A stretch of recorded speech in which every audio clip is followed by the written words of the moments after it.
Hello नमस्कार दोस्तों। उम्मीद है आप सभी लोग अच्छे होंगे, बढ़िया होंगे आप सभी लोग। तो जैसा कि हम लोग बिहार का करंट अफेयर्स देखेंगे, 70 बीपीएससी के लिए बहुत इंपॉर्टेंट हो जाएगा, है ना। और बहुत इंपॉर्टेंट ये भी है कि अगर आप 4.0 बिहार शिक्षक भर्ती 4.0 का एग्ज़ाम अगले साल होगा, उसके लिए भी बहुत इंपॉर्टेंट हो जाता है। तो चलिए हम लोग अपना सेशन शुरुआत करते हैं। पहला प्रश्न हम लोग देखेंगे। पहला प्रश्न कहता है, जल जीवन हरियाली मिशन के संदर्भ में, जल जीवन हरियाली मिशन के संदर्भ में निम्नलिखित कथनों पर विचार कीजिए। निम्नलिखित कथनों पर विचार कीजिए। कथन में हम लोग यहाँ पर देखेंगे, कहता है पहला कथन, इससे बिहार में गैर परंपरागत बिजली को बढ़ावा मिलेगा। पहला कथन है। दूसरा कथन हो जाता है कि इस मिशन में ऑस्ट्रेलिया द्वारा निवेश किया जाएगा। संदर्भ क्या है? जल जीवन हरियाली मिशन के संदर्भ में कहता है कि निम्नलिखित यानी कि दो कथनों पर विचार कीजिए और बताइए कि कौन सा कथन इसमें से सही होगा। कौन सा कथन सही है? क्या ए सही है या बी सही है या सी सही है या डी सही होगा? आंसर क्या हो जाएगा? तो चलिए हम लोग आंसर पे बात करते हैं। इसका आंसर हो जाता है सी। 1 और 2 दोनों कथन जो है यह सही हो जाएगा। दोनों कथन यहाँ पर सही है ना। दोनों कथन क्या हो जाएगा? सही हो जाएगा। तो यहाँ पर एक चीज़ और भी हम लोग देखें। जैसे हम लोगों ने यहाँ पर पढ़ा कि जल जीवन हरियाली मिशन, जल जीवन हरियाली मिशन को बिहार के सीएम ने, मुख्यमंत्री ने, नीतीश कुमार ने इसको प्रारंभ किया था 2 अक्टूबर है ना। इसको शुरुआत किया था, यानी कि 2019 से इसको स्टार्ट कर दिया। 2 अक्टूबर के दिन से यह प्रारंभ हुआ था, 2 अक्टूबर, और नीतीश कुमार ने इसको प्रारंभ किया। अब यहाँ पे जल जीवन हरियाली मिशन की अगर हम लोग बात करें तो ये बिहार सरकार की एक योजना है। यह योजना हो जाएगा बिहार सरकार की योजना है ना। और बिहार सरकार की योजना इसके माध्यम से चाहती है, इसके माध्यम से वो चाहती है कि जल का संरक्षण किया जाए, है ना, जल का संरक्षण किया जाए। और दूसरी जो इसका उद्देश्य है वो हो जाता है वृक्षारोपण को बढ़ावा दिया जाए, वृक्षारोपण को बढ़ावा दिया जाए।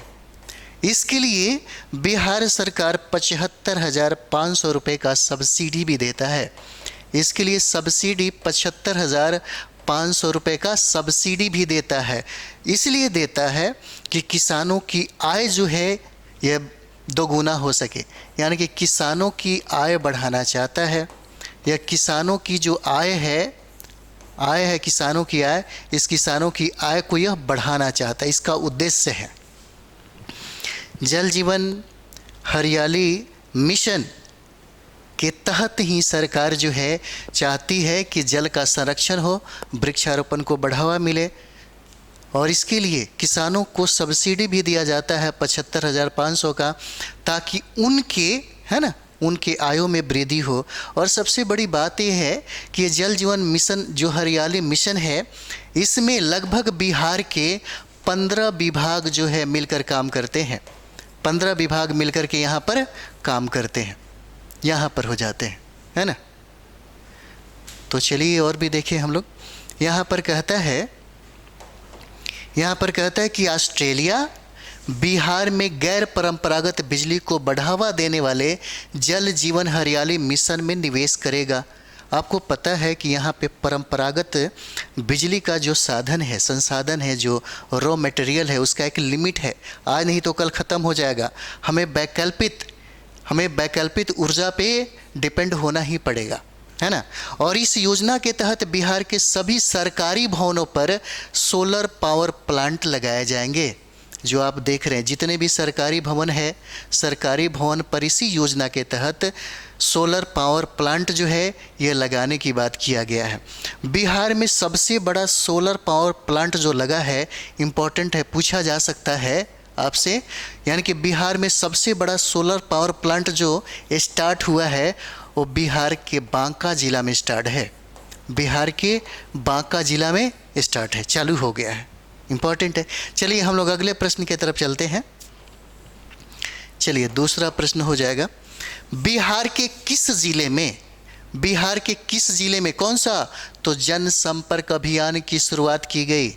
बिहार के किस जिले में, बिहार के किस जिले में जनसंपर्क अभियान की शुरुआत किया गया। ऑप्शन में 4 ऑप्शन हो जाएगा। क्या मुजफ्फरपुर से प्रारंभ हुआ, क्या मधेपुरा से स्टार्ट हुआ, क्या सहरसा से स्टार्ट हुआ, या पटना से स्टार्ट हुआ। इसका आंसर क्या हो जाएगा। तो बिहार के किस जिले में जनसंपर्क अभियान की शुरुआत हुई, तो ये शुरुआत हुआ है मधेपुरा से। इसका आंसर क्या हो जाएगा, इसका आंसर हो जाएगा बी, मधेपुरा से प्रारंभ हुआ।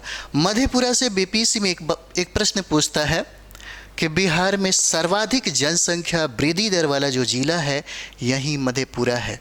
सर्वाधिक जनसंख्या वृद्धि दर वाला जिला है ना, यह वृद्धि दर वाला जिला हो जाता है। कौन सा, तो मधेपुरा हो जाएगा। और मधेपुरा में ही यहाँ पर देखेंगे, मधेपुरा में ही भारत का पहला, मधेपुरा में ही भारत का पहला, यहाँ पर भारत का पहला 12,000 हॉर्स पावर का है ना, हॉर्स पावर का इंजन भी यहाँ पर निर्मित किया जा रहा है। बहुत इम्पोर्टेंट है। और मधेपुरा में एक और भी फैक्ट देख लीजिए, यहीं पर ही श्रावणी मेला को, मधेपुरा के श्रावणी मेला को राजकीय मेला का दर्जा प्राप्त हुआ है। मधेपुरा में ही, जिसको हम लोग सिंहेश्वर के श्रावणी मेला बोलते हैं, सिंहेश्वर के श्रावणी मेला बोलते हैं ना, श्रावणी मेला को यहाँ पर राजकीय मेला का दर्जा प्राप्त हुआ है। इम्पोर्टेंट है। और आप देख सकते हैं यहाँ पर ये प्रश्न पूछा जाता है, सहरसा में आप देखिएगा बिहार में सबसे ज़्यादा साक्षरता दर हम लोग देखते हैं तो रोहतास है। महिलाओं की साक्षरता दर सर्वाधिक रोहतास में है, लेकिन महिलाओं की सबसे कम साक्षरता दर यही सहरसा है। यानी कि महिलाओं की न्यूनतम है ना, न्यूनतम साक्षरता दर यही सहरसा है। जैसे भी अगर भारत की बात करें तो भारत में सबसे कम साक्षरता दर वाला राज्य कौन हो जाएगा, तो सबसे कम साक्षरता दर वाला राज्य है राजस्थान। राजस्थान है ना। चलिए आगे हम लोग बढ़ते हैं, अभी बहुत सारे प्रश्न मिलेंगे आपको। अगला प्रश्न है यहाँ पे, तो यहीं से शुरुआत हुआ, मधेपुरा से जनसंपर्क अभियान की शुरुआत हुआ बिहार के मधेपुरा जिला से, है ना। चलिए अगला प्रश्न देखेंगे हम लोग। तीसरा प्रश्न है, तीसरा प्रश्न हो जाएगा, हाल ही में चर्चा में रहे कौन सा, ककोलत जलप्रपात के बारे में निम्नलिखित कथनों पर विचार कीजिए। इस तरह से प्रश्न आजकल पूछे जाने लगे हैं बीपीएससी के द्वारा, है ना। और कथन के बारे में जैसे ही पूछे तो सोचिए कि वहाँ पे आपको गहराई से डिमांड किया जा रहा है कि क्या आपने ककोलत जलप्रपात के बारे में कुछ गहराई से पढ़ा है ना। तो अगर आप पढ़े होंगे तो निश्चित तौर पे बनेगा।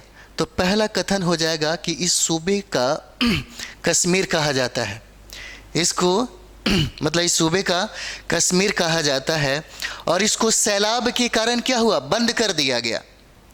इसको सैलाब के कारण क्या हुआ, बंद कर दिया गया। अब कहता है कि ककोलत जलप्रपात के बारे में जो हमने कथन दिया था, इस कथन में कौन कौन सा कथन है जो सही है। क्या कथन 1 सही है, या कथन 2 सही है, या कथन सी सही है, या कथन डी सही है।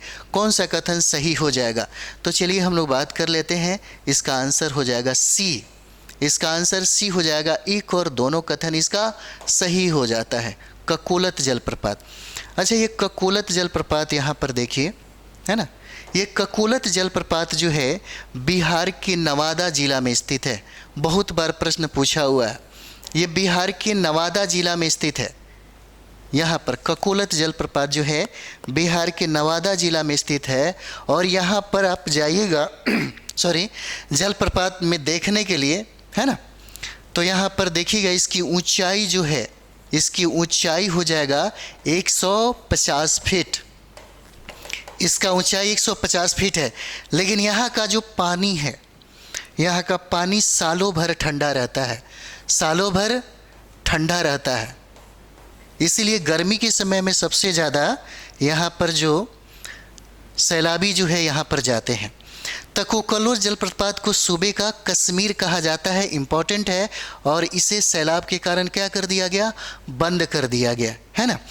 नवादा में एक चीज़ और भी हम लोग देखें, है ना, जहाँ से हो सकता है आपसे पूछे, इसी नवादा में यानी कि देश का सबसे ऊंचा बुद्ध का स्टेचू बनाया जा रहा है, बुद्ध की मूर्ति बनाई जा रही है, बुद्ध की मूर्ति, सबसे ऊंची मूर्ति देश का, और ये हो जाएगा 108 फीट बन रहा है ना।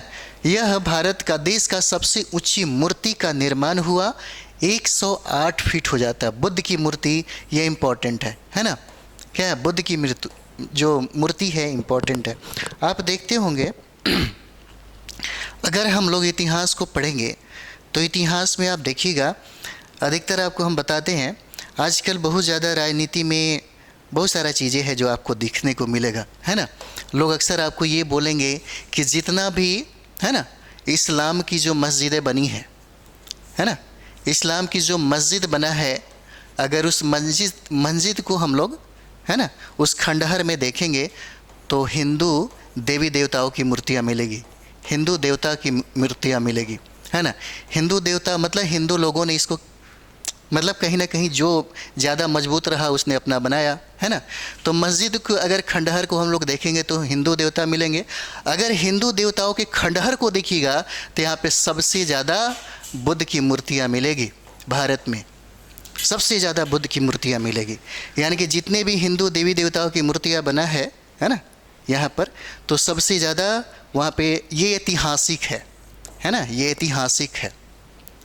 तो अभी बहुत सारा प्रॉब्लम है, जैसे आप सुप्रीम कोर्ट में भी देखते हैं मामला भी चल ही रहा है, अभी हाई कोर्ट में भी इस तरह से मामला चलते रहता है, इस पर बहुत ज़्यादा विवाद हो रहा है। तो इतिहास पढ़ने वाले विद्यार्थियों के लिए क्या है, यहाँ पे बुद्ध की ही मूर्तियाँ है ना। चलिए आगे हम लोग बढ़ते हैं। अगला पॉइंट हो जाएगा हम लोग का, चौथा नंबर है, यहाँ पर कहता है कि प्रधानमंत्री आवास योजना के अंतर्गत, प्रधानमंत्री आवास योजना के अंतर्गत वित्तीय वर्ष 2016-17 से अब तक किस राज्य में सबसे अधिक आवास बने हैं, सबसे अधिक आवास, है ना, किस राज्य में बने हैं। क्या कहता है, प्रधानमंत्री आवास योजना के अंतर्गत कहता है कि वित्तीय वर्ष कब, 16-17 से अब तक किस राज्य में सबसे अधिक आवास बने हैं। तो इसका आंसर क्या हो जाएगा, इसका आंसर हो जाएगा सी, बिहार हो जाता है, इसका आंसर सी हो जाएगा, है ना। चलिए आगे बढ़ते हैं हम लोग। इसी में देखिए यहाँ पर प्रधानमंत्री आवास योजना के अंतर्गत देश भर में अब तक का सबसे अधिक आवास बिहार राज्य में बने हैं, और बिहार में 36,53,000 पक्के मकान गरीबी को लिए बनाए गए हैं। यानी कि बिहार में सबसे अधिक 2,44,000 आवास समस्तीपुर जिले में बने हैं। बहुत इंपॉर्टेंट है, पूछा जा सकता है कि प्रधानमंत्री आवास योजना के अंतर्गत बिहार में सबसे ज़्यादा आवास कहाँ पर बना, किस जिला में बना, तो ये समस्तीपुर जिले में बने हैं, समस्तीपुर जिले में बने हैं, है ना। चलिए आगे बढ़ते हैं हम लोग। नेक्स्ट हो जाएगा, केंद्र सरकार ने बाल गृह की देखरेख के लिए, है ना, केंद्र सरकार ने किसका, तो बाल गृह की देखरेख के लिए किस राज्य के मॉडल को अपनाते हुए केंद्रीयकृत मॉडल विकसित किया है, केंद्रीकृत मॉडल विकसित किया है। बिहार सरकार में नीतीश कुमार का भी दिमाग बहुत ज़्यादा ये रहा है ना, उन्होंने भी बहुत अच्छे प्लान किया जिसका अनुकरण, है ना, हमारे भारत का केंद्र सरकार ही नहीं बल्कि देश के अन्य देश के लोग भी करते हैं। तो केंद्र सरकार ने बाल गृह की देखरेख के लिए किस राज्य के मॉडल को अपनाते हुए केंद्रीयकृत मॉडल विकसित किया है। इंपॉर्टेंट है, ऑप्शन में हो जाएगा राजस्थान, उत्तर प्रदेश, तमिलनाडु और बिहार हो जाता है ना। तो आंसर क्या हो जाएगा, इसका आंसर डी है, बिहार हो जाएगा इसका आंसर। चलिए यहाँ पर देखते हैं, केंद्र सरकार ने बाल गृह, बालिका गृह एवं पर्यवेक्षण गृह की देखरेख के लिए, है ना, बिहार मॉडल की तर्ज पर केंद्रीकृत मॉडल विकसित किया और इसे देश के अन्य राज्यों में लागू किया जाएगा, जो बिहार का मॉडल है। नेक्स्ट हो जाता है, इंपॉर्टेंट प्रश्न है आपके लिए, बिहार राज्य के पहले सुपर कंप्यूटर परम बुद्ध के संदर्भ में निम्नलिखित कथनों पर विचार कीजिए।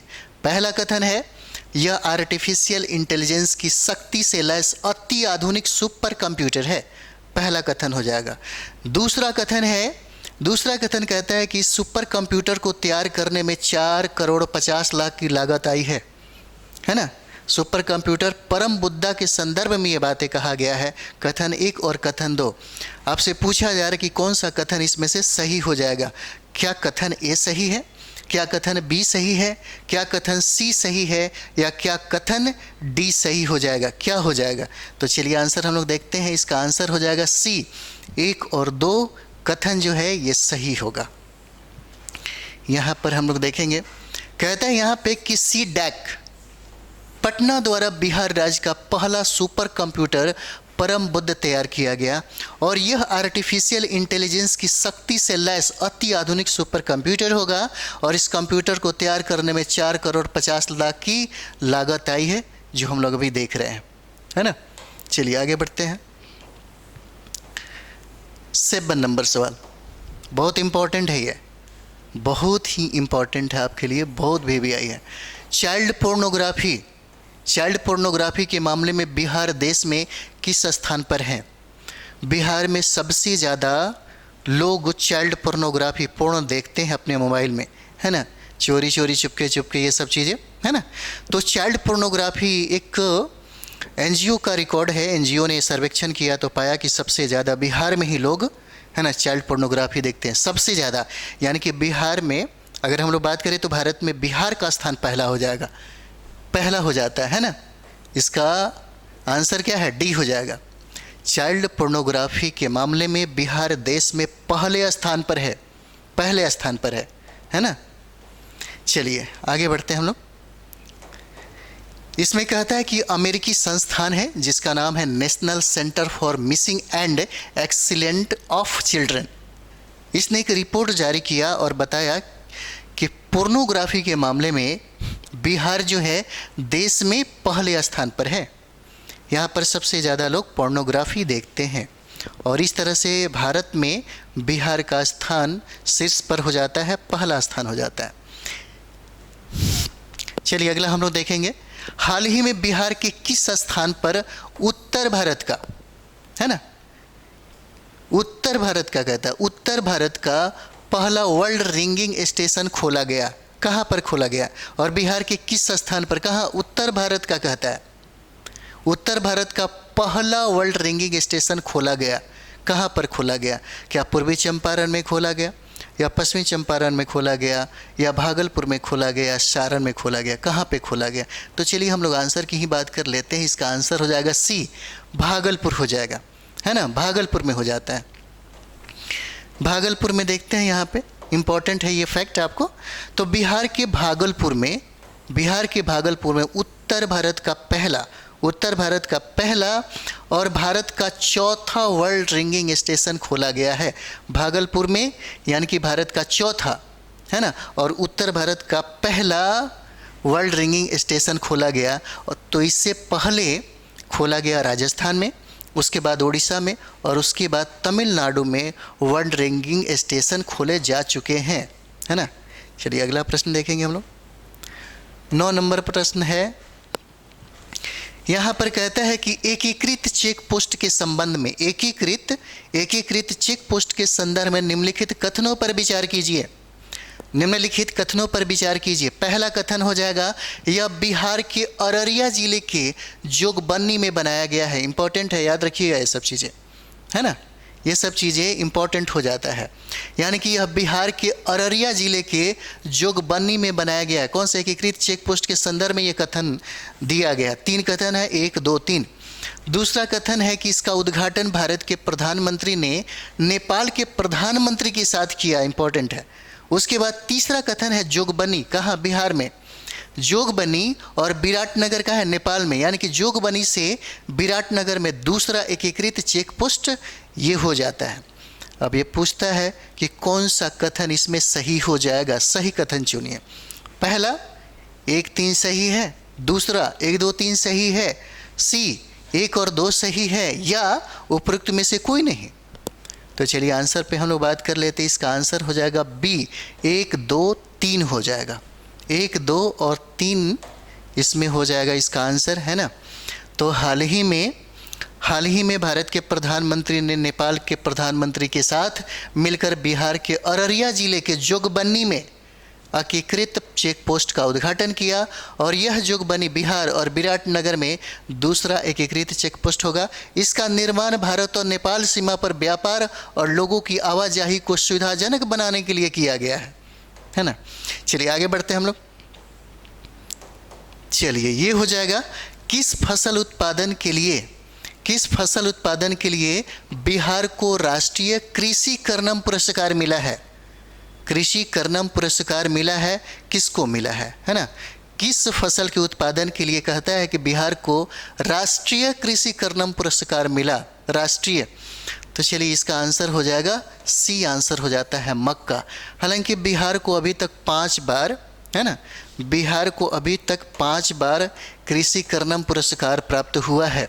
पहला कृषि कर्मण पुरस्कार जो मिला, पहला कृषि कर्मण पुरस्कार मिला यानी कि धान की, चावल की सर्वाधिक उत्पादन में दिया गया था। चावल के सर्वाधिक उत्पादन में इसको दिया गया है ना। और उसके बाद अभी जो 5वां मिला है, 5वां जो मिला है वो हो जाता है 5वां गेहूं के सर्वाधिक उत्पादन में यह दिया गया है ना। चलिए आगे बढ़ते हैं हम लोग। चलिए ये हो जाता है आपका है ना। तो मक्का के उत्पादन के लिए बिहार को राष्ट्रीय कृषि कर्मण पुरस्कार प्राप्त हुआ है ना। तो ये हो जाता है। चलिए इसके बाद हम लोग नेक्स्ट वीडियो में मिलते हैं। इसी तरीके से हम लोग बिहार के जितने भी करंट अफेयर्स है उसको हम लोग ख़त्म कर लें, क्योंकि आज 30 नवंबर हो जाता है ना। और आपके पास टाइम बिल्कुल नहीं है, 13 दिसंबर को एग्ज़ाम होगा है ना। तो तैयारी एकदम ज़ोर शोर से चलते रहना चाहिए है ना। अभी करंट अफेयर्स ही सबसे मोस्ट इम्पॉर्टेंट है। तो चलिए हम लोग मिलते हैं अगले वीडियो में। थैंक यू वेरी मच आप सभी लोगों को।